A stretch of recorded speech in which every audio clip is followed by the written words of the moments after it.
هذا النور شفاء صدور فاض وعطر كل لسان وهنا حلقات الصديق قلب ينبض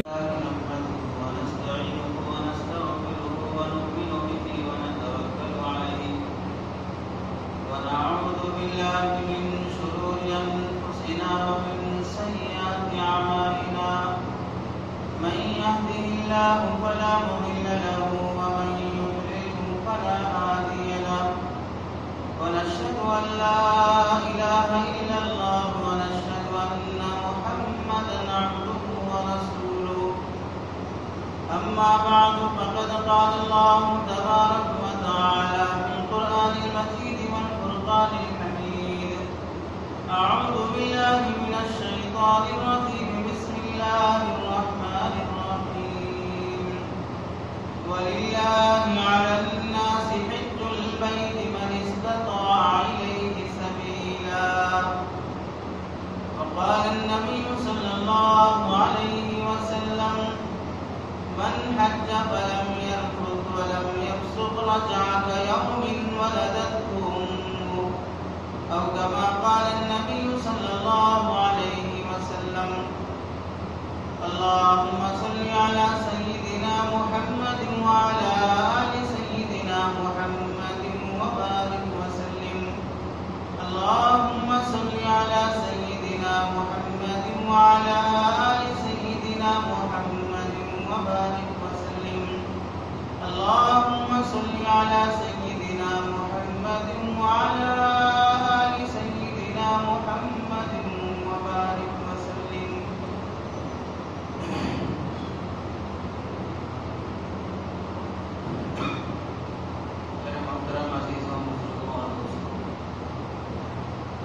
قرآن مجید کی آیت کا ایک حصہ اور ایک حدیث پاک آپ حضرات کے سامنے پڑھی گئی.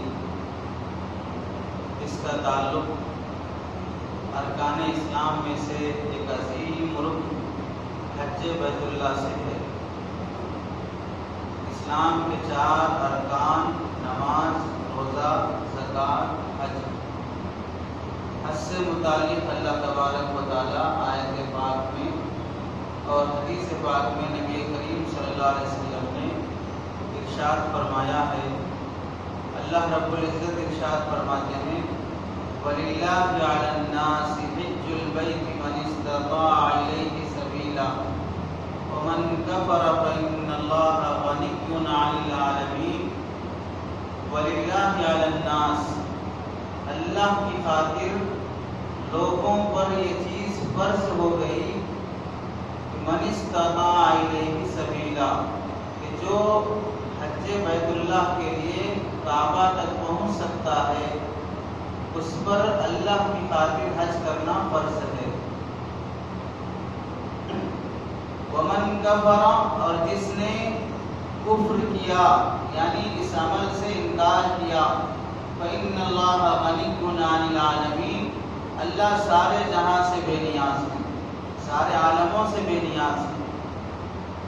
اس آیت کے خلاصے میں مفسرین نے علماء نے لکھا ہے وَلِلَّهِ عَلَى النَّاسِ، اللہ تبارک و تعالی دیگر ارکان کے مقابلے میں حج کے حکم کے متعلق موقع پر تعبیر اللہ نے جو استعمال فرمائی ہے وہ دوسرے تعبیروں سے بالکل ممتاز ہے.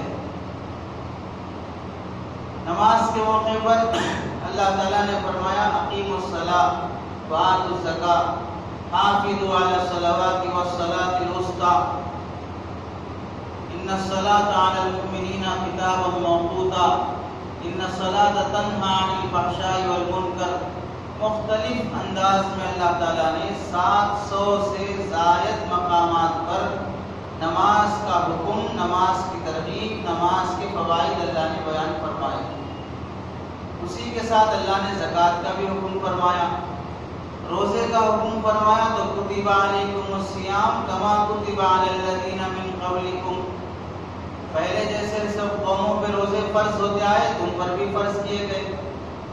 لیکن حج کے موقع پر اللہ نے فرمایا وَلِلَّهِ عَلَى النَّاسِ، اللہ کی خاطر یہ بات ہے کہ لوگ جو حج بیت بیت اللہ کے لیے کعبۃ اللہ تک پہنچ سکتے ہیں، اللہ کی خاطر آنا ضروری ہے۔ ویسے ہر عمل میں اخلاص، اللہ کی خاطر کرنا، ریاکاری نہ ہونا، غیر اللہ مقصود نہ ہونا ہر عمل میں ضروری ہے۔ جس عمل میں ریاکاری پیدا ہو جائے، دکھلاوا آ جائے، وہ عمل اللہ کے پاس قبول ہی نہیں ہوگا۔ اللہ سب سے بڑے غیرت مند ہیں، وہ پارٹنرشپ گوارا نہیں کرتے۔ مرد کی غیرت اللہ کی غیرت کے مقابلے میں بہت ہی کم درجے کی ہے۔ انسان جس کے اندر انسانیت، حیا 100% میں سے 1% آدھی فیصد بھی اگر ہے تو وہ اپنی بیوی کے ساتھ پارٹنرشپ گوارا نہیں کرتا کہ اس کے بیوی کا کوئی پارٹنر بنے۔ اللہ تعالیٰ کی غیرت اور حیا انسانوں کی غیرت سے لاکھوں گنا بڑی ہوئی ہے، وہ اپنی عبادت میں پارٹنرشپ گوارا نہیں کرتا۔ تو اس واسطے کسی بھی عبادت میں ریاکاری کی ہرگز اجازت نہیں ہے۔ ریاکاری کو اللہ نے فرمایا من صام یرائی فقد اشرک ومن قام یرائی فقد اشرک۔ نماز پڑھا دکھاوا پیدا ہو گیا، روزے رکھا دکھاوا پیدا ہو گیا، تو اس نے شرکیہ کام کیا، عبادت نہیں کیا، اس نے شرک کا کام کیا۔ تو حج کے موقع پر اللہ نے فرمایا کہ اللہ کی خاطر حج کے لیے آنا بعد میں ہے، لیکن پہلے نیت صحیح کرو کہ کس کے لیے کرنا ہے یہ کام۔ تو اللہ تعالیٰ نے تعبیر اختیار فرمائی وَلِلَّهِ عَلَى النَّاسِ، اللہ کی خاطر کرنا ضروری ہے، لوگوں پر جو استطاعت رکھتا ہو حج کے لیے آئے۔ یہاں پر اللہ تعالیٰ نے یہ تعبیر کیوں استعمال فرمائی؟ وجہ یہ ہے کہ دوسری عبادتوں میں آدمی کا زیادہ پیسہ خرچ نہیں ہوتا ہے۔ نماز پڑھنے کے لیے کیا پیسہ جائے گا، روزہ رکھنے میں کیا پیسہ خرچ ہوگا، زکوٰۃ ادا کرنا ہے تو پیسہ ہے تو ہی دینا ہے، نہیں ہے تو زکوٰۃ فرضی نہیں ہے۔ اور حج میں ایسا مسئلہ ہے کہ اگر آدمی کے پاس پیسہ ہے اور وہ حج کی عبادت کرنے کے لیے جا رہا ہے، تو چونکہ عام طور سے ان مسلمانوں میں سب سے کم اگر کوئی عبادت کرتا ہے، کوئی عبادت ایسی ہے جو کم ادا ہوتی ہو، وہ حج ہے۔ جتنے لوگ بیٹھے ہیں ان میں سے حاجی کتنے ہیں؟ نمازی سب ہیں، روزے دار سب ہیں، اور ان میں سے آدھے سے زیادہ طبقہ زکوٰۃ بھی ادا کرتا ہوگا، لیکن حج کی عبادت کرنے کے لیے آدمی کو ایک عرصہ لگ جاتا ہے، اتنے پیسے جمع ہونا، اتنا انتظام ہونا، تو کم لوگ ہوتے ہیں جو یہ عبادت کرتے ہیں۔ اسی واسطے حضرت تھانوی رحمۃ اللہ علیہ نے ایک موقع پر لکھا کہ حج کی عبادت کرنے کے بعد لوگ اپنے نام کے ساتھ الحاج لکھ لیتے ہیں، حاجی صاحب پکارے جاتے ہیں۔ نماز پڑھنے پر نمازی صاحب، روزہ رکھنے پر روزے دار صاحب، اس طرح پکارے نہیں جاتے۔ وجہ کیا ہے؟ وجہ اس کی یہ ہے کہ ان تمام عبادتوں میں حج ایک ممتاز عبادت ہے۔ ممتاز عبادت کے کئی وجوہات ہیں، لیکن ہم سمجھنے کے لیے اتنا کہہ سکتے ہیں کہ نماز پڑھنے والے حج کے مقابلے میں زیادہ لوگ ہیں، روزہ رکھنے والے حج کے مقابلے میں زیادہ لوگ ہیں، زکوٰۃ دینے والے بھی حج کرنے والوں کے مقابلے میں زیادہ لوگ ہیں۔ ہندوستان ہے، ہندوستان میں ہزاروں لاکھوں لوگ نماز پڑھتے ہیں، ہزاروں لاکھوں کروڑوں لوگ زکوٰۃ دیتے ہیں، روزہ رکھتے ہیں، لیکن پورے ہندوستان سے حج کو جانے والے کتنے ہیں؟ ہر سال جو تعداد مقرر ہے وہ 2000 2 لاکھ اس کے آس پاس رہتی ہے، تو 2 لاکھ 4 لاکھ 5 لاکھ لوگ جو حج کو جا رہے ہیں، لیکن نماز پڑھنے والے کروڑوں ہیں، زکوٰۃ دینے والے کروڑوں، حج کو جانے والے لاکھوں ہزاروں کی تعداد میں ہیں بس۔ تو یہ عبادت کرنے والے کم ہیں، اس وجہ سے اس کے ساتھ الحاج لکھ لیا جاتا ہے۔ باقی اگر کسی کو خود سے حاجی لکھ لینے کا شوق ہو، خود سے حاجی بلانے کا شوق ہو، تو پھر یہ شوق ریاکاری ہے۔ حج کے حاضری کے بعد اگر کوئی بندہ ان کو حاجی بلانے لگے تو کوئی حرج کی بات نہیں ہے، لیکن دل میں یہ شوق اور یہ داعیہ نہ ہو کہ لوگ مجھے حاجی بلائیں۔ اپنا نام جب لکھے تو اپنے نام کے ساتھ الحاج لکھنے کا اہتمام نہ کرے، لوگ بلا رہے ہیں تو انہیں بلانے دیجیے، لیکن آپ کے اندر یہ شوق نہیں ہونا چاہیے کہ آپ اپنے کو حاجی ہونا دکھانے کا اہتمام کریں۔ تو اس واسطے اللہ تعالیٰ نے فرمایا کہ یہ حج چونکہ مشکل عبادت ہے، لاکھوں روپے پیسے خرچ کرنا پڑتا ہے، اور دوسری عبادتوں کے مقابلے میں بدنی اعتبار سے، جسمانی اعتبار سے مشقت بھی زیادہ ہے۔ 3 دن مینا میں گزارنا، عرفہ مزدلفہ کی حاضری دینا، پھر وہاں طواف کرنا، سعی کرنا۔ آدمی اگر ایک عمرہ کر لے گا تو اسے کم سے کم 3.5 سے 4 کلومیٹر تو بہر صورت چلنا ہے۔ طواف اگرچہ کہ بعض موقعوں پہ جلدی بھی ہو جائے، لیکن سعی تو طواف میں تو کہہ سکتے ہیں پبلک کم تھی، اس واسطے قریب سے طواف ہوا تو جلدی ہو گیا، طواف جلدی ہو سکتا ہے۔ صحیح میں کیسے بول سکتے ہیں پبلک کم تھی اس واسطے قریب سے صحیح کرے، پبلک کم ہو زیادہ ہو، بہرحال آپ کو یہاں سے لے کے وہاں تک جانا ہی ہے، تو وہ تو 3-3.5 کلومیٹر تو آپ کو چلنا ہی ہے۔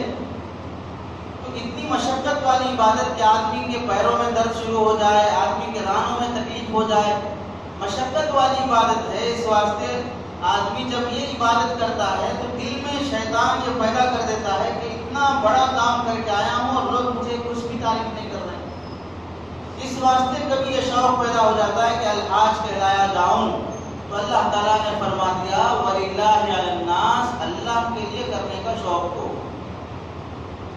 اور ہر ایک کو آنے کی استطاعت نہیں ہے، تو اللہ نے فرمایا من استطاع، جتنی استطاعت ہو، جیسی استطاعت ہو اس کے حساب سے۔ جو مکے میں رہتے ہیں انہیں 4 لاکھ روپے کی کیا ضرورت ہے حج کرنے کے لیے؟ جو مکے میں رہ رہا ہو انہیں 4 لاکھ روپے کی ضرورت کیا ہے؟ جو تنعیم میں رہ رہا ہو اسے 4 لاکھ روپے کی ضرورت کیا ہے؟ اور بعض لوگوں نے مینا کے اطراف میں مکانات بنا کے رکھے ہیں، تو جو مینا ہی میں رہ رہا ہو اسے کیا ضرورت ہے 10 لاکھ 2 لاکھ 1 لاکھ روپے کی؟ تو جو جہاں پر رہ رہا ہے اسے اس کے درجے کی استطاعت ہوگی۔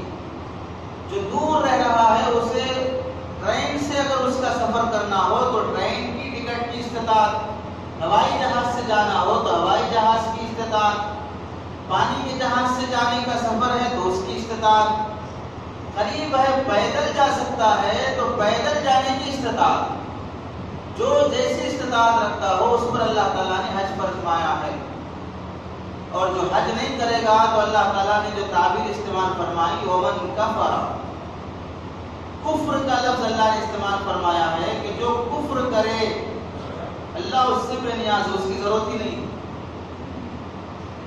مطلب یہ ہوا کہ حج کا انکار کرنا جیسے دوسرے ارکان کا انکار کرنا کفر ہے، حج کی فرضیت کا انکار کرنا بھی کفر ہے، اور طاقت ہونے کے باوجود بھی حج نہ کرنا گناہ کبیرہ ہے۔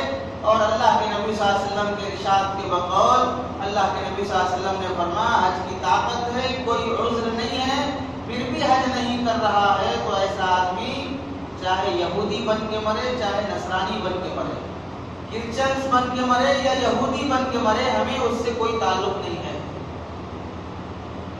تنبیہ فرما دی گویا کہ حج کی طاقت ہونے کے باوجود بھی نہ کرنے والا کہیں ایسا نہ ہو کہ موت سے پہلے پہلے یہودی بن جائے یا موت سے پہلے پہلے نصرانی عیسائی بن جائے۔ اس واسطے حج نہ کرنا بہت بڑا گناہ ہے۔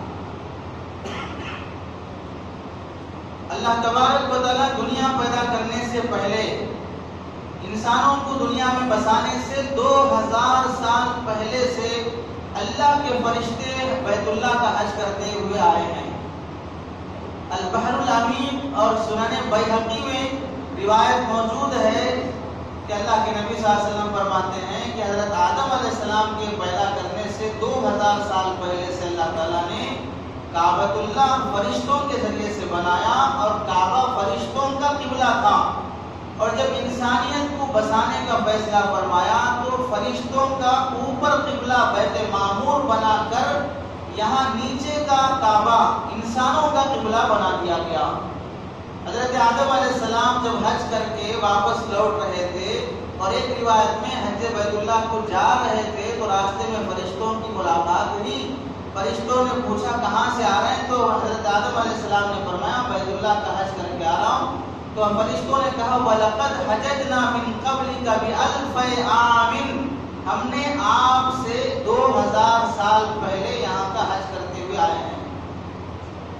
حضرت آدم علیہ السلام نے پوچھا آپ طواف کرتے وقت کیا ذکر کرتے تھے؟ تو فرشتوں نے کہا ہم طواف کرتے وقت سبحان اللہ والحمدللہ لا الہ الا اللہ واللہ اکبر یہ ذکر کرتے تھے۔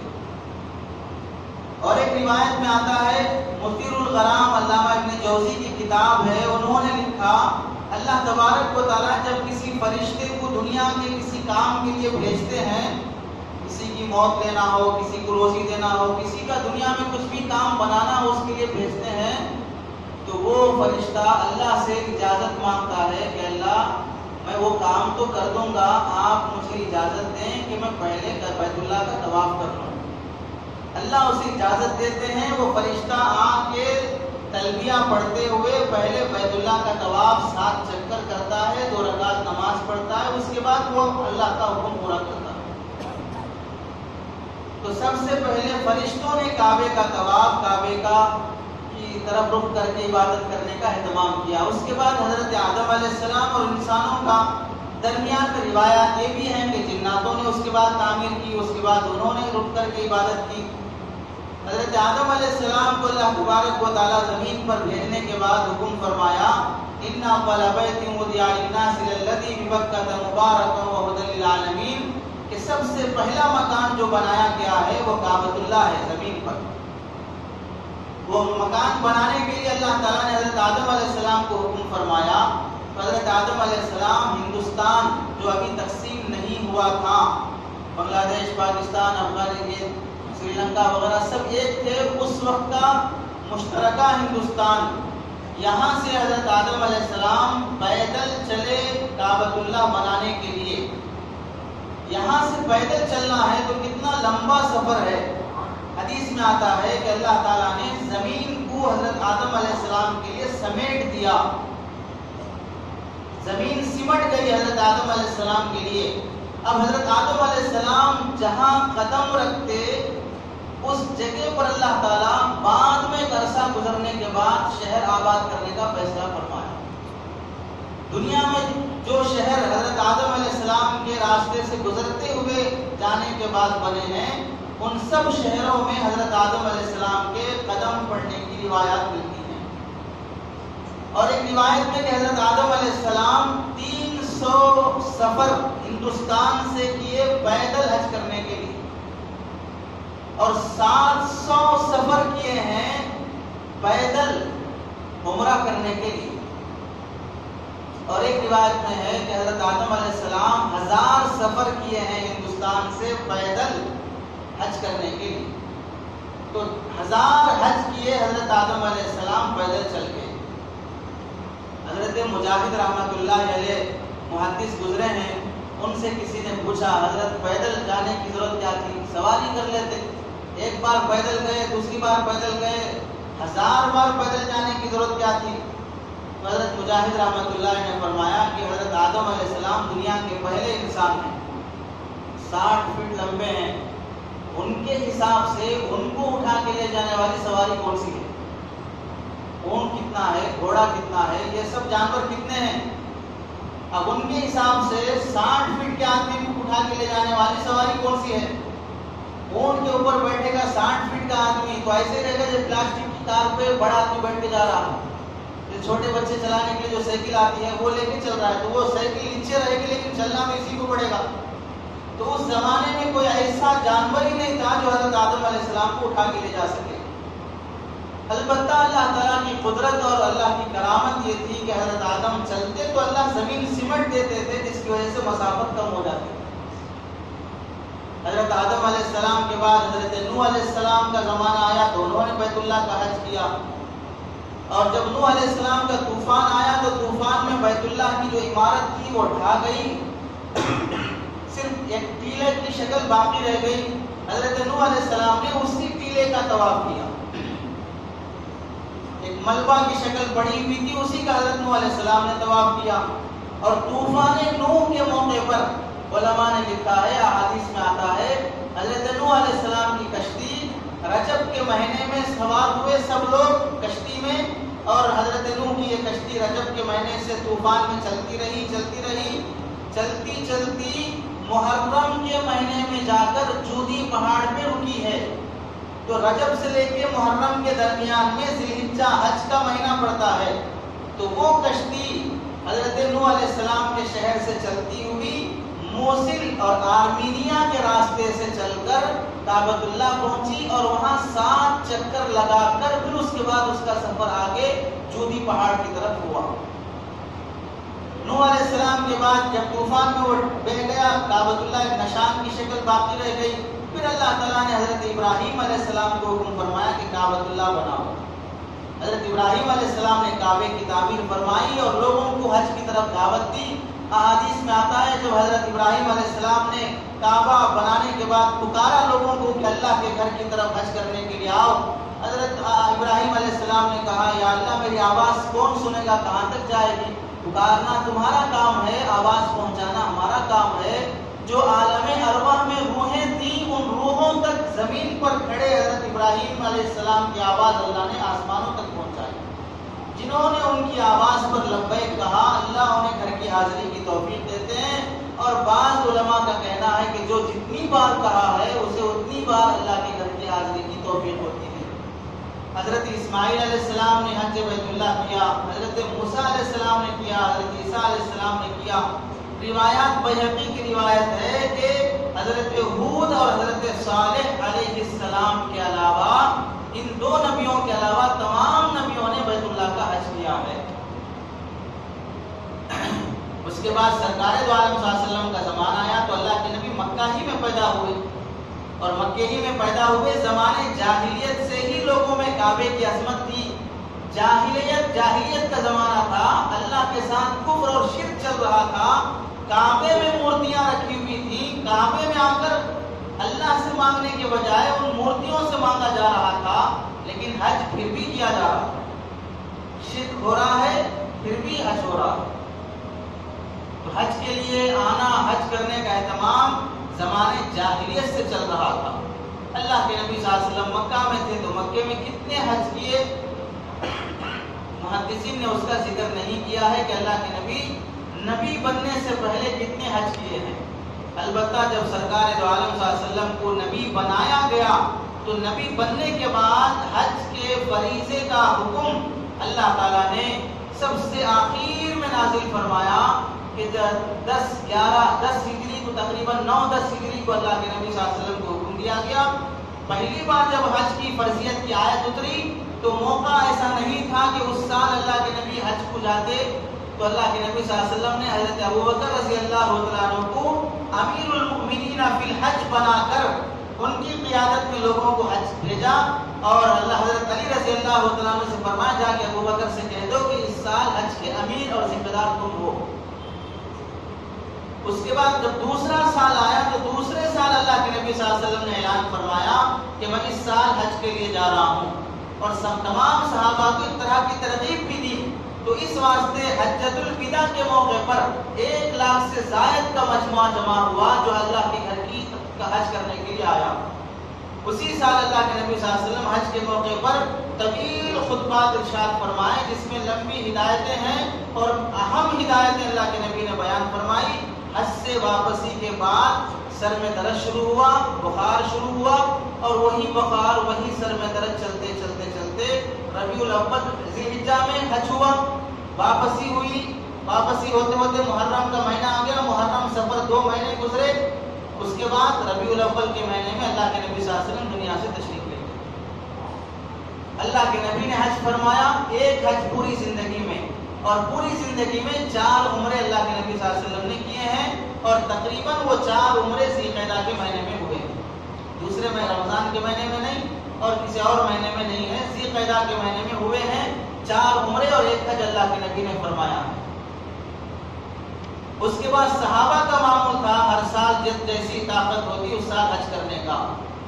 تو حج بیت اللہ چاہے سواری کے ذریعے سے کرے چاہے پیدل حج کرے، بہر صورت اللہ کے نبی صلی اللہ علیہ وسلم فرماتے ہیں من حج ولم یرفث ولم یفسق، حج کرے اور حج میں گناہ کبیرہ کا ارتکاب نہ کرے، بے حیائی کی باتیں نہ کرے، جھگڑا نہ کرے، نامناسب حرکتیں نہ کرے، گناہوں سے بچ کر، حرام اور گناہ کبیرہ سے بچ کر اگر آدمی حج کرے گا، رجع کیوم ولدتہ امہ، ایسے لوٹے گا جیسے کہ ابھی ماں کے پیٹ سے پیدا ہوا ہے، تمام گناہوں سے پاک ہوگا۔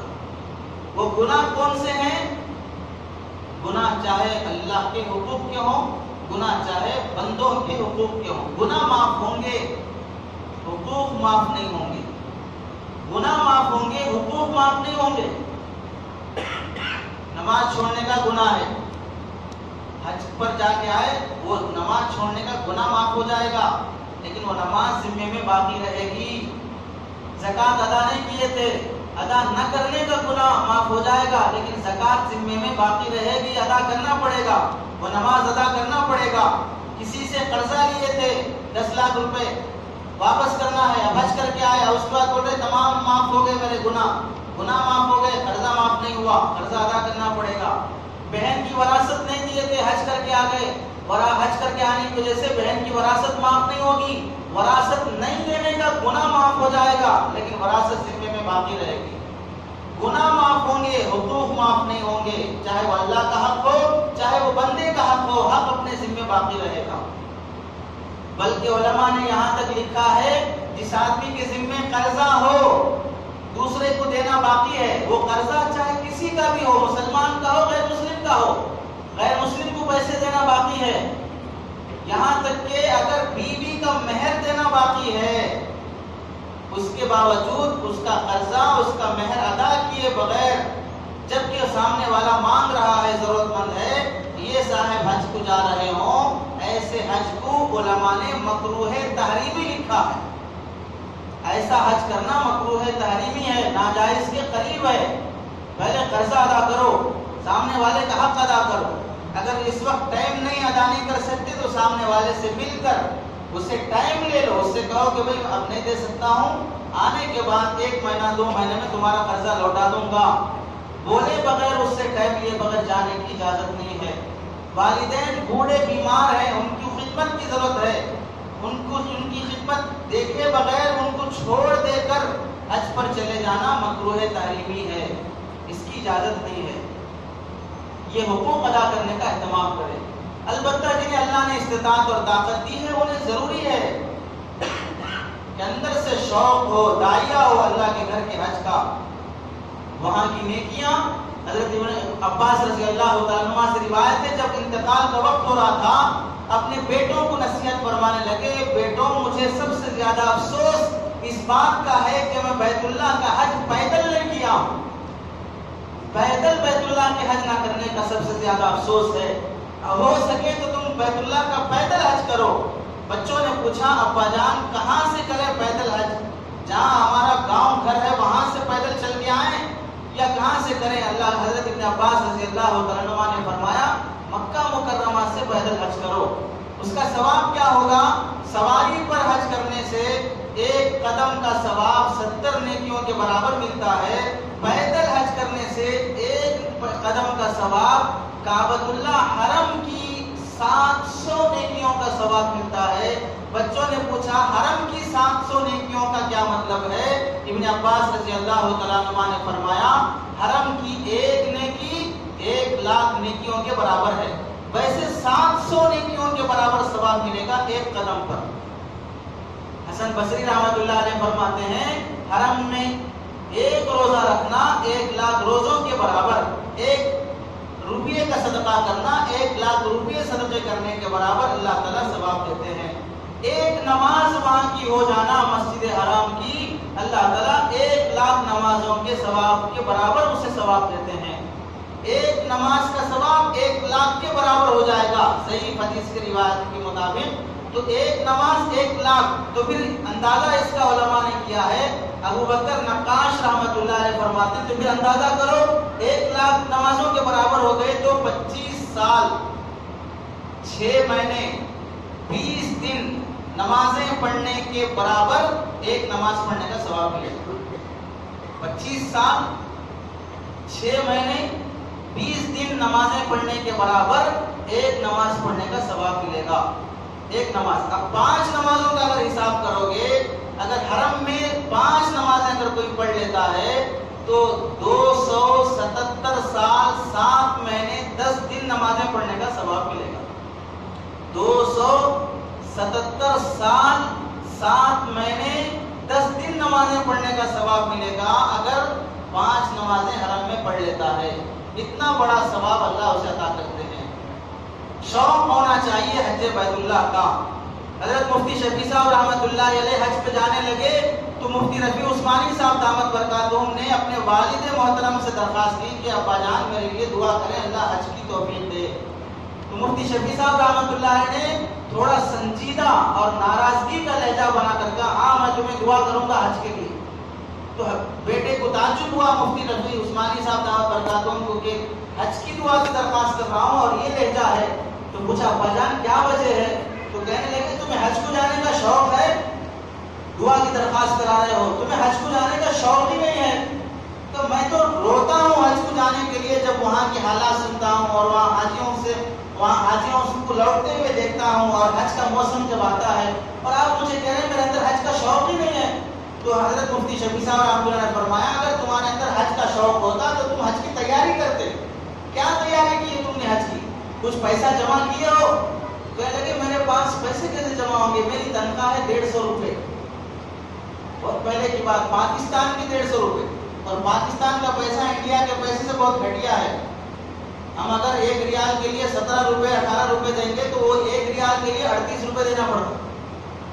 ہم اگر 2 لاکھ روپے میں کرتے ہیں تو انہیں 4 لاکھ روپے لگیں گے. 150 روپے تنخواہ ہے اور اس میں حج کے لیے ہم کیا جمع کریں گے؟ جبکہ میری بیٹی بھی ہے, گھر کا خرچہ بھی ہے.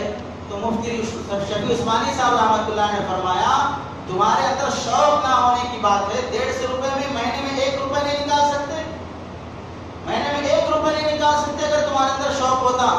سنو, تمہاری بڑی بہن جن کا 45 سال کی عمر میں انتقال ہو گیا, جب ان کی انتقال کے بعد ان کا سامان, ان کا مال وراثت جب نکالا گیا تو میں نے ایک بکسا دیکھا جس میں 35 روپے تھے پاکستان کے, 35 روپے. اس میں چیٹی پڑی ہوئی تھی کہ یہ پیسہ میں حج کے لیے جمع کر رہی ہوں. شادی ہونے کے بعد سے جو خرچہ 1 آنا 2 آنا مل رہا تھا اس عورت کو, وہ ایک ڈبے میں جمع کرتی 35 روپے ہوئے. اور اللہ نے اس کے شوق کے حساب سے اسے حج کروایا. اور گزشتہ سال جو میں حج پر گیا تھا وہاں مکے کے رہنے والے ایک آدمی کو میں نے 35 روپے دیا اور کہا کہ میری بیٹی کی طرف سے حج کر لے. اور اس زمانے میں مکہ سے اگر کوئی حج کرتا تو 35 روپے میں ہو جاتا تھا. اللہ نے اس بندی کے شوق پر اس کا نفل حج وہاں سے اللہ تعالیٰ نے کرا دیا ہے. فرض حج کا حکم الگ ہے, کہاں سے کرنا چاہیے, وصیت کا حج.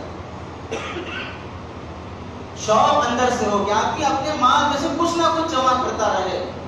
علماء بعض لوگوں نے سنایا سائیکل شام کا پنچر ڈالنے والا ایک غریب انسان وہ اپنی آمدنی میں سے روزانہ 8 آنے 1 روپے جمع کرتے کرتے کرتے بڑھاپے کی عمر تک جب اس نے پیسہ نکالا تو حج سے زیادہ پیسے جمع ہو گئے اور وہ حج کے لیے نکلا. اور عام حاجیوں کا ٹائم 40 دن کا ہے اور اس نے اپنے پیسے کے حساب سے اور 1 مہینے کا ٹائم بڑھا لیا. 2-3 مہینے حج کے وہاں پر رہ کے آیا. سارے حاجی واپس آ گئے. اب وہ بڑے میاں نہیں آئے, گھر والے پریشان, کیا ہوا کیسے معلوم کریں. 1 دن 2 دن 3 دن 10 دن 15 دن انتظار کر کر کے گھر میں لوگوں نے فاتحہ دلا دی. گھر میں لوگوں نے فاتحہ دلا دی. اس کے 15 دن کے بعد حاجی صاحب واپس آ رہے ہیں. سائیکل شاپ کا پنچر ڈالنے والا شخص طلب ہے تو اللہ تعالیٰ کیسے کیسے لوگوں کو بلاتے ہیں. گائے اور بھینس کا دودھ نکالنے کا کام کرنے والا احمد علی لاہوری رحمۃ اللہ نے سنایا کہ گائے اور بھینس کا دودھ نکالنے والا, اس میں شوق ہوا حج پہ جانے کا. جہاز پہ سمندر کے کنارے کھڑا ہے, اب کیسے کروں, ٹکٹ نہیں ہے, پیسہ نہیں ہے.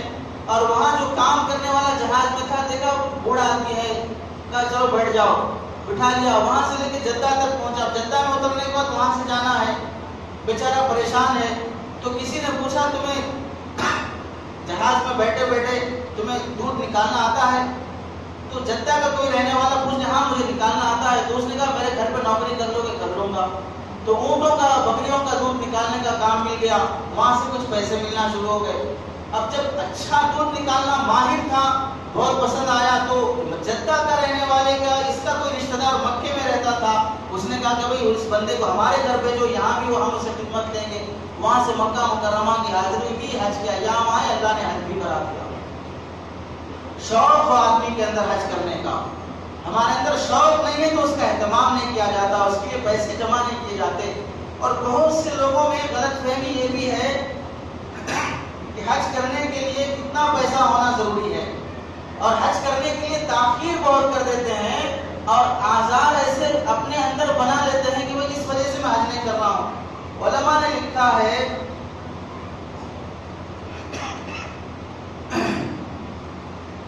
اگر کسی کے پاس اتنی زمین ہے کہ اس زمین کو بیچنے کے بعد اس سے حج ہو سکتا ہے تو اس زمین کو فروخت کر کے حج کرنا فرض ہے۔ اپنے رہنے کے لیے مکان ہے، خواہ وہ مکان ذاتی ہو خواہ وہ مکان کرائے کا ہو، اس سے فرق نہیں پڑے گا۔ ہر انسان کو گزارنے کے لیے مکان چاہیے، ذاتی مکان ضروری نہیں ہے، گزارا کرنے کے لیے مکان چاہیے، خواہ وہ کرائے کا ہی کیوں نہ ہو، ذاتی مکان بنانا فرض نہیں ہے۔ اگر اتنی زمین پڑی ہوئی ہے کہ اسے بیچنے کے بعد حج ہو سکتا ہے تو اسے بیچ کر حج کرنا فرض ہے۔ اور اگر کسی کے پاس اتنا بڑا مکان ہے کہ اس مکان کا آدھا حصہ بہو حصہ بیچ کر حج کو جا سکتے ہیں تو وہ بہو حصہ بیچ کر حج کو جانا ضروری نہیں ہے۔ اس واسطے کہ مکان میں سے آدھا مکان بیچ دیں گے تو پھر اس مکان میں تنگی اور پریشانی شروع ہو جائے گی۔ اگر کوئی بیچ کر جا رہا ہے تو وہ مستحب ہے، فرض نہیں ہے۔ اور ایسے اگر کسی کے پاس زائد مکانات ہیں، دو مکان بنایا، ایک میں رہتا ہے ایک میں کرایہ آ رہا ہے، اور اپنی دکان بزنس کی چل رہی ہے، بزنس سے گزارا چل رہا ہے، کرایہ جو آ رہا ہے وہ زائد بچ رہا ہے، تو کرائے کی وجہ سے حج فرض نہیں ہوگا۔ وہ مکان جو کرائے کا ہے اس کی قیمت کتنی ہے، اس کی اندازہ لگا کر وہ بیچنے پر اگر حج کے پیسے آتے ہیں تو کرائے کا وہ زائد کرائے کا مکان بیچ کر حج کو جانا فرض ہے۔ اگر ہاں ہے ہی کرائے کا ایک مکان، اسی سے کرایہ آتا ہے، وہی کھاتے ہیں، اس کے علاوہ آمدنی اور انکم کا کوئی راستہ نہیں ہے، تو پھر اس کرائے کے مکان کو بیچ کر جانا ضروری نہیں ہے۔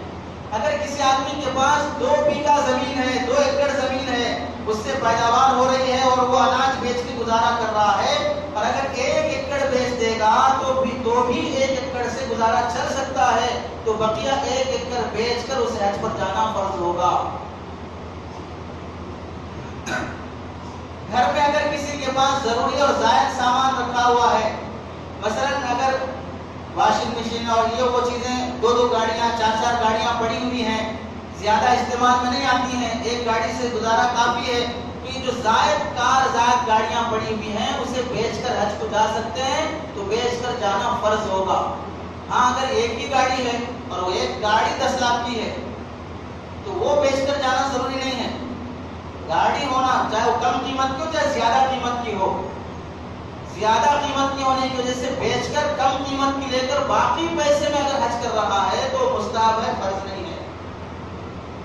گھر بنانے کے لیے پیسے رکھے ہیں، گھر خریدنے کے لیے پیسے رکھے ہیں، فلیٹ خریدنے کے لیے پیسے رکھے ہیں، اور ابھی ذی قعدہ کی پہلی تاریخ نہیں آئی، آنے سے پہلے تم نے وہ پیسوں سے گھر خرید لیا، مکان بنا لیا، فلیٹ خرید لیا، فلیٹ بنا لیا، ٹھیک ہے کوئی بات نہیں۔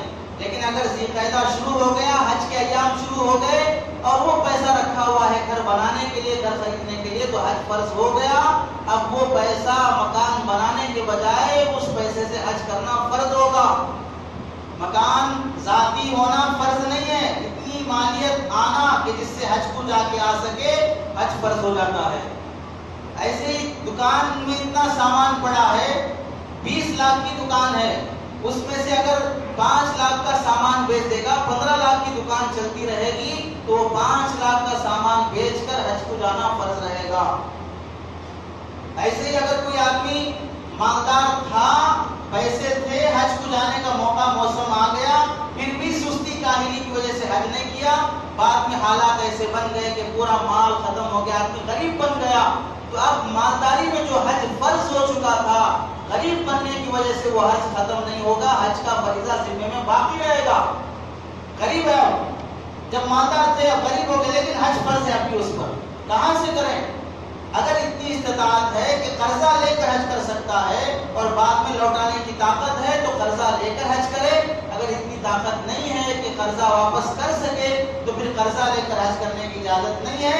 موت کے وقت توبہ کرے اور مرنے کے وقت اولاد کو وصیت کر کے مرے کہ میری طرف سے حج کرو۔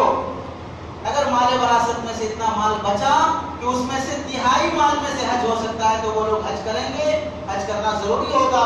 اگر نہیں ہو سکتا ہے تو اگر بچے کر لیتے ہیں اپنے ماں باپ کی طرف سے حج تو اللہ سے امید ہے کہ ان کا فریضہ ادا ہو جائے گا۔ ایسے والدین بیمار ہیں، علاج کی ضرورت ہے، اس کی وجہ سے اگر آدمی کے پاس مال دولت ہونے کے باوجود بھی حج میں تاخیر کر رہا ہے، تاخیر کی گنجائش ہے، ماں باپ کی خدمت کرنا چاہیے۔ ایسی بیوی بھی اگر بیمار ہے، اس کا علاج معالجہ کرنا ہے، میں چلا گیا تو کوئی دوسرا دیکھنے والا نہیں ہے، تو ایسی صورت میں بیوی کی، بچوں کی، والدین کی علاج معالجے کی خاطر حج میں دیری کر رہا ہے تو دیری کرنے کی اجازت ہے۔ ہاں اگر جانے کے بعد کوئی دوسرے رشتہ دار ایسے ہیں جو خدمت کرنے تیار ہیں، بیوی بیمار ہے لیکن سسرال بول رہے ہیں کہ ہم دیکھ لیں گے اپنی بچی کو، آپ حج میں جا کے آئیے، تو پھر ایسی صورت میں حج کرنا ضروری ہوگا۔ ایسے اگر کوئی آدمی سردی کا نزلہ لگا ہے، دائمی سردی ہے، چھینکیں آتی رہتی، دمے کی بیماری ہے، شوگر کی بیماری ہے، ہارٹ کی بیماری ہے، فلاں بیماریاں ہیں، نہیں جا سکتے، تو یہ سب بیماریاں عذر نہیں ہوں گی۔ دوائیاں رکھو، ڈاکٹر صاحب کا نمبر رکھو اور حج پہ جا کے آؤ، حج پہ جانا ضروری ہے، یہ سب بیماریاں عذر نہیں بنیں گی۔ ایسے بہت سے نوجوان ایسے ہیں جن کے پاس مال دولت جمع ہو گئی لیکن ماں باپ کے پاس ابھی مال نہیں آیا، تو وہ جوان یہ سمجھتے کہ پہلے اماں بابا حج کریں گے، یعنی والدین حج کریں گے، اس کے بعد ہم حج کریں گے۔ پہلے ماں باپ حج نہیں کرے، ہم حج کر کے آ گئے تو کیسے دکھتا، لوگ کیا بولیں گے؟ اس واسطے بھی انتظار کر رہے ہیں کہ جب ماں باپ کو بھی حج کرنے کے پیسے جمع ہو جائیں پھر ہم بھی حج کریں گے، یا اس سال ماں باپ کو کرا دیں گے، اگلے سال ہم دیکھیں گے۔ تو یہ دیکھیں گا شریعت میں نہیں چلے گا۔ بیٹے کے پاس پیسہ جمع ہو گیا، اس پہ حج فرض ہو گیا، وہ جائے۔ ماں باپ کے پاس پیسہ نہیں ہے تو ان پہ حج فرض نہیں ہوا، ان کو جانا کوئی ضروری نہیں ہے۔ ہاں اگر کوئی دیندار بچہ ماں باپ کی خدمت کی سعادت حاصل کرنا چاہتا ہے تو اس کے لیے یہ ذریعے اہتمام کر لینا چاہیے کہ وہی ماں باپ کو بھی ساتھ لے کے چلے جاؤ، ان کا بھی حج ہو جائے گا، لیکن ان کی وجہ سے اپنے حج میں داخل کرنے کی اجازت نہیں ہے۔ ایسے ہی بعض لوگ یہ خیال کرتے ہیں کہ پیسہ تو آ گیا، کما لیے، لیکن ابھی شادی نہیں ہوئی، شادی سے پہلے حج کیا کرنا، شادی کے بعد کریں گے۔ تو حج کرنے کے لیے شادی ہونا کوئی ضروری نہیں ہے، حج کرنے کے لیے پیسہ کافی ہے، شادی کرنے کے لیے لڑکی ملنا کافی ہے۔ یہاں پیسہ مل گیا حج کر لو، وہاں لڑکی مل گئی شادی کر لو، ادھر لڑکی کی وجہ سے یہاں حج میں داخل کرنے کی اجازت نہیں ہے۔ شادی سے پہلے بھی اگر کوئی مالدار بن گیا تو اس سے بھی حج فرض ہو جاتا ہے، کرنا ضروری ہے۔ بیٹی کی شادی کے لیے پیسہ اٹھا کے رکھے ہیں اور حج کے ایام آ گئے، پیسہ رکھا ہے، لیکن یہ سوچ رہے ہیں یہ پیسے چلے گئے تو شادی کہاں سے کریں گے، یہ شادی کہاں سے کریں گے کے چکر میں حج میں دیری کرنے کی اجازت نہیں ہے۔ بیٹی کا جب رشتہ آئے گا تو اللہ اس پیسے کا انتظام کرے گا اور محنت تم کرو گے، لیکن حج کے ایام آ گئے تو بیٹی کی شادی کے لیے رکھا ہوا پیسہ حج پہ خرچ کر کے حج کو جانا فرض ہوگا، اس میں تاخیر اور دیری کی اجازت نہیں ہوگی۔ بیٹی کی شادی میں جہیز دینا، جوڑا دینا، فلاں دینا، یہ سب حرام ہے، اور حرام کام کے لیے پیسہ اٹھا کے رکھا ہے اور فرض کام کے لیے پیسہ خرچ نہیں کر رہا۔ اس واسطے بیٹی کی شادی کی وجہ سے حج میں تاخیر کرنے کی اجازت نہیں ہے۔ شوہر کے پاس پیسہ جمع ہو گیا لیکن شوہر اس انتظار میں ہے کہ اور پیسہ آ جائے گا تو بیوی کو بھی ساتھ لے جائیں گے، بچوں کو بھی ساتھ لے جائیں گے، اس وجہ سے دیری کر رہا ہے، تو شوہر کو ایسی دیری کرنے کی اجازت نہیں ہے۔ تمہارے پاس پیسہ آ گیا، تم حج کو جا کے آؤ، جب بیوی کا انتظام ہوگا تو بیوی کو اللہ تعالیٰ بھیجے گا، اس کے ساتھ کون جائے گا اس وقت فیصلہ ہوگا، اس وقت علماء سے مشورہ ہوگا، لیکن جس کے پاس استطاعت آ گئی اس پر حج کرنا فرض ہے۔ اب حج کو جانے کے دو طریقے، ایک گورنمنٹ سے جانا، ایک پرائیویٹ سے جانا۔ گورنمنٹ سے جاتے ہیں، سرکاری طور پہ جاتے ہیں تو اس میں کم خرچ ہے پرائیویٹ کے مقابلے میں، تو جس کے پاس اتنی طاقت ہے کہ وہ گورنمنٹ سے جا سکتا ہے، سرکاری طور پہ جا سکتا ہے اور اتنے پیسے آ گئے تو اس پر حج فرض ہو گیا، اور جس کے پاس اتنے پیسے ہیں کہ وہ پرائیویٹ سے جا سکتا ہے، 5 لاکھ روپے اس کے پاس ہیں، 7 لاکھ روپے اس کے پاس ہیں، اب ادھر سرکاری طور پہ جانے کے لیے قرہ اندازی میں اس کا نام نہیں آیا، لیکن پیسے اتنے پرائیویٹ سے جا سکتا ہے تو پرائیویٹ سے جانا فرض ہے. جیسی استطاعت ہے ویسی استطاعت کے حساب سے حج فرض ہو جائے گا. نہیں تھوڑا صبر کر لیں گے، آئندہ سال قرہ ڈالیں گے تو پھر نام آ جائے گا تو سستے میں ہو جائے گا، اس طرح تاخیر کرنے کی اجازت نہیں ہے. اگر تاخیر کر کے آئندہ سال اگر کر لیتا ہے تو حج تو ادا ہو جائے گا. البتہ امام ابو یوسف وغیرہ کہتے ہیں کہ توبہ بھی کر لے، کہ گزشتہ سال تاخیر کرنے کے سے جو گناہ ہو گیا تھا اس گناہ کی توبہ بھی کر لے. باقی اگلا جب بھی کرو گے تو حج ادا ہو جائے گا. اور جو ایک بار کر چکا ہے فرض حج، دیکھو زندگی میں ایک ہی بار فرض ہے، ایک بار فرض ہے، اس کے بعد اگر کبھی بھی کرو گے تو نفل رہے گا، فرض نہیں رہے گا. اس واسطے علماء نے لکھا ہے کہ پہلی بار کا جو حج کرتے ہو وہ مال حلال رہے، نیت اچھی رہے. حرام مال سے اگر حج کر لو گے تو حرام مال سے حج کرنا حرام ہے اور اس کا گناہ بھی ہوگا. حج کا فریضہ اگرچہ کہ ادا ہو جائے گا، ذمے سے ثابت ہو جائے گا، لیکن حج کا کوئی ثواب نہیں ملے گا، حج کی کوئی فضیلت تمہیں حاصل نہیں ہوگی. اس واسطے حرام مال سے حج ہرگز نہ کیا جائے. دھوکہ دے کر، جھوٹ بول کر، رشوت کا، سود کا، مٹی کا، حرام کے طریقوں سے کمایا ہوا مال، اس سے اگر حاجی بن کے بھی آ گئے تو دنیا والوں کی نظر میں تم حاجی ہوگے، اللہ کی نظر میں حج کے ثواب کا ایک پیسہ بھی نہیں ملے گا.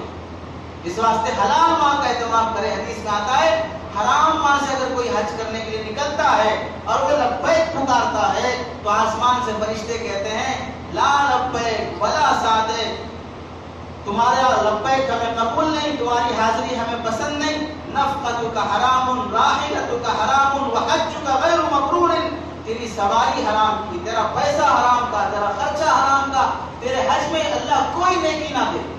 فرشتے اوپر سے اعلان کرتے ہیں. تو حلال مال کا اہتمام کرے اور نیت اچھی رکھے. پہلے حج میں اگر حرام مال سے کر لیا، بعد میں حلال مال آ بھی گیا، اب وہ حلال مال لے کے حج کو جا رہا ہے تو وہ نفل حج ہے، فرض حج نہیں ہے. فرض حج میں تو تم حرام میں چلے گئے. اس واسطے حلال کا اہتمام کرے اور نیت بھی خالص اللہ کے لیے رکھے. اور بعض لوگوں کو ایک بار نفل حج فرض حج کر لینے کے بعد نفل حج کرنے کے مقابلے میں اس بات کا اہتمام رکھے حج ایک بار فرض ہو گیا، کر لیے، بس ختم. اللہ نے طاقت استطاعت دی ہے تو اب ایسے موقع پر علماء سے مشورہ کرو کہ میں حج کر چکا ہوں، اللہ نے اور بھی طاقت دی ہے تو میں حج کروں یا اس پیسے کے ذریعے سے کسی غریب کی مدد کروں یا کسی ایسے آدمی کو حج کرواؤں جو حج کا شوق رکھتا ہے اور اس کے پاس انتظام نہیں ہے. علماء سے مشورہ کرو. نفل حج چاہے تم ڈائریکٹ جاؤ یا کسی دوسرے کو بھیجو، بہر صورت تمہیں ثواب ملے گا. شوہر کے پاس مثلا بیوی کے پاس پیسہ ہے حج کرنے کے لیے، اس کے شوہر کے پاس پیسہ نہیں ہے، اب بیوی حج کو جانا ہے تو کس کے ساتھ جائے گی؟ بغیر محرم کے نہیں جا سکتی. اب وہ شوہر کے حج کا تم انتظام کر دو اور کہو کہ بھئی یہ پیسہ رکھ لو، نفل میری طرف سے حج کر کے آ جاؤ، یا نفل حج کرنا ہے تو میری طرف سے تم حج کر لو، میں تمہیں دیتا ہوں، تم اپنا حج کر کے آ جاؤ. اب اگر کسی ایسے آدمی کی تم نے مدد کر دی تو تمہیں ایک حج کا نہیں 3 حج کا ثواب ملے گا. ایک تو اس کی بیوی کے لیے محرم کا انتظام کر دیا، اس بیوی کے حج میں تمہارا بھی ثواب داخل ہے، اور اس دوسرے بندے کے پیسے کا انتظام کیے، اس کے حج کا بھی تمہیں ثواب ملے گا، اور یہ تمہارا پیسہ تھا تو تمہیں بھی اس کے حج کا ثواب ملے گا. تو نفل حج خود کرنے کے بجائے دوسرے لوگوں کا اہتمام کرے. ماں باپ کی طرف سے حج باقی ہے، حج بدل کروانا ہو تو اس میں آدمی کوشش کرے کہ جو پہلے حج کر چکا اس کا اہتمام، اس کو حج کروائے، اور علماء کے ذریعے سے حج بدل کا اہتمام کروانا زیادہ افضل ہے. یہ مسائل حج کے زیادہ بہتر جانتے ہیں، حج صحیح طریقے سے ہو سکتا ہے تو اپنے والدین کی طرف سے حج بدل کروانے کا اہتمام، کہ اگر مال اتنا باقی ہے کہ وراثت میں سے کر سکتے ہو تو اس کا اہتمام کرنا چاہیے. بلکہ اپنے نفل حج کے مقابلے میں علماء کو حج کروانا زیادہ ثواب کا اہتمام رکھتا ہے. اس کے ذریعے سے پورے گروپ اور پورے حاجیوں کے مسائل صحیح ہو سکتے ہیں، ان کا حج صحیح ہو سکتا ہے، ان کی نیتیں عام لوگوں کے مقابلے میں صحیح اور درست ہوتے ہیں، ان کے اعمال اور ان کی عبادت کا شوق دوسروں کے مقابلے میں زیادہ ہوتا ہے. اس واسطے آدمی کوشش کرے حج بدل کروانے کا اور علماء کے ذریعے سے کروانے کا، والدین کی طرف سے ہو یا کسی کی بھی طرف سے. اور نفل حج کرنے میں اس بات کا اہتمام رکھے کہ آدمی زیادہ نفل کا اہتمام نہ کرے، اپنے رشتہ داروں میں جو محتاج ہے اور جو ضرورت مند ہے یا جو نفل حج کرنے کا شوق رکھتے یا فرض حج کرنے کا شوق رکھتے ہیں، پیسہ کچھ کم ہے، ایسے لوگوں کا انتظام کرے تو اللہ تعالیٰ ثواب بھی دیں گے، دوسرے کا فریضہ حج بھی ادا ہوگا۔ اللہ تعالیٰ سے دعا ہے کہ سنی باتوں پر عمل کی توفیق نصیب فرمائے۔